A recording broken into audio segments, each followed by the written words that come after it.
السلام علیکم ورحمۃ اللہ وبرکاتہ۔ نحمدہ ونصلی ونسلم علی رسول الکریم۔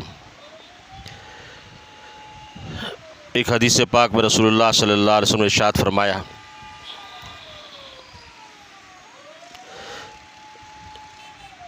شرعاً جسے روزہ چھوڑنے کی اجازت نہ ہو اور عاجز کرنے والا مرض بھی لاحق نہ ہو، اس نے اگر رمضان کا ایک روزہ چھوڑ دیا تو عمر بھر روزہ رکھنے سے بھی اس ایک روزے کی تلافی نہ ہوگی، اگرچہ بطور قضا عمر بھر روزے بھی رکھ لے، اگرچہ بطور قضا عمر بھر روزے بھی رکھ لے۔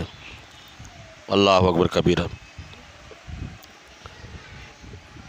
بات یہ ہے کہ ہر چیز کا ایک موسم ہوتا ہے اور موسم کے اعتبار سے اشیاء اجناس کی قیمت بڑھتی چڑھتی ہے۔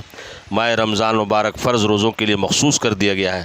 کسی نے اپنی بدبختی سے رمضان کا ایک روزہ چھوڑ دیا، اس کے اعمال نامے میں گناہ کبیرہ تو لکھا ہی گیا، روزہ رکھنے پر جو ثواب عظیم اور بہت بڑی خیر و برکت سے محرومی ہوئی وہ اس کے علاوہ ہے، جو بہت بڑا نقصان ہے۔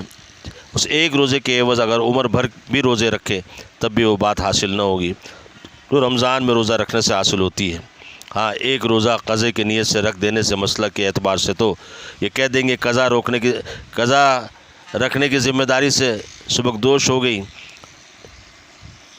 سبکدوشی ہو گئی اور ضابطے کی قضا رکھنے کا جو حکم ہے اس کی تعمیل ہو جائے گی، لیکن یہ خیال کر لینا کہ اس سے ثواب کی تلافی ہو جائے گی۔ جو رمضان میں روزہ رکھنے سے ملتا ہے وہ برکتیں بھی نصیب ہو جائیں گی جو ماہ رمضان میں روزہ رکھنے سے حصے میں آتی ہیں، غلط خیال ہے۔ اللہ تعالی ہمیں ہمت نصیب فرمائے اور اس ماہ مبارک کی قدردانی کی اللہ سبحانہ توفیق نصیب فرمائے۔